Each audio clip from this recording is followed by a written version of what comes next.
khép hai nâng bom thâm lập phía rung cho một nhóm ban để tù áp được sát bọt xung đại cái chỗ lục bà này nôm ở phải lập bọt thùng riêng đi để cái lòng tới ca phải lập bọt thùng riêng có miên ca kết ca phải lập như phải lập bà này trái bà rộng với ca phải lập nó cứ xung đại lô bạn này thà lục chỗ chất được áp lục đặt tới cứ từ rừng có áp châu là rộng rồi bỏ lục rừng có áp chân thấy ban hoa mà đá này nông phải là cám nghệ địa quân ở thị trấn cứ qua địa quân bọt thùng riêng sầm mày đó chân nhông chùm môi nâng bằng thế chùm môi nâng qua hơn được phía ban phải chung kia sầm rạc bằng thế qua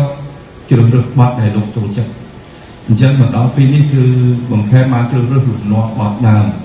ហើយយើងបងមិននិយាយបាននិពន្ធរហូតដល់ជាង50បទហើយហើយផែនការនៃការផលិតរបស់យើងទាំង2អាល់ប៊ុមមានន័យថាមួយអាល់ប៊ុមប្រហែលជា10វ៉ុលមួយវ៉ុលប្រហែល10បទអញ្ចឹងមួយអាល់ប៊ុមដែលបទលំនាំបទដើមនេះប្រហែលជា100បទហើយមេឡូឌីថ្មីទម្រង់និងអត្ថន័យបទដើមដដែលប៉ុន្តែមេឡូឌីថ្មីប្រហែលជា100បទទៀតចឹងប្រកទាំងអស់200បទហើយ200បទគេគិតថាក៏មិនសាមញ្ញពេកដែរក្នុងការផលិតហើយបញ្ហាបច្ចេកទេសនៅប្រព័ន្ធ digital យើងខ្លាចជាប់ copyright យើងខ្លាចជាប់កម្មសិទ្ធិបញ្ញាដែលធ្វើឲ្យមានការ report ផ្សេងៗប៉ះពាល់ទៅដល់គម្រោងឯកសាររបស់សម្ដេចតេជោដែលជាឯកសារប្រវត្តិសាស្ត្រសម្រាប់យុវជនជំនាន់ក្រោយតាមពិតទៅជាកិត្តិយសដ៏ធំធេងនិងពពុះណាស់ដែលខ្ញុំបាទក៏ដូចជាក្រុមការងារបានទទួលសិទ្ធិពីសម្ដេចតេជោក្នុងការផលិតនៅអាល់ប៊ុមកម្រងបទចម្រៀងប្រវត្តិសាស្ត្រនេះព្រោះបទចម្រៀងទាំងអស់នេះគឺបង្ហាញពីទស្សនវិជ្ជាការតស៊ូរបស់សម្ដេចតេជោនិងសម្ដេចកតេប្រឌិតវណ្ណរីដែលលោកបានតស៊ូចេញតាំងពីប្រវត្តិតាំងពីលោកចេញតាំងពីក្មេងវត្តរហូតទៅដល់រត់ចូលព្រៃរហូតដល់សង្គ្រោះរហូតទៅដល់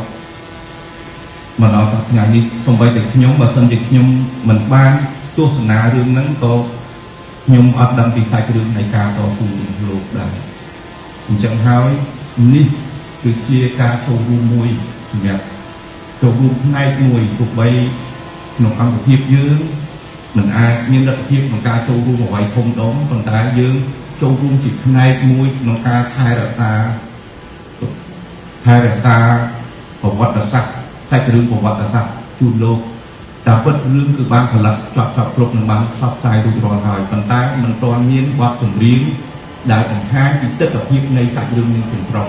អញ្ចឹងក្នុងរឿងភាពយន្តភាគខ្នាតធំនេះគឺយើងផលិតបទចម្រៀងរហូតដល់2អាល់ប៊ុមហើយក្នុងមួយអាល់ប៊ុមរហូតដល់10វ៉ុល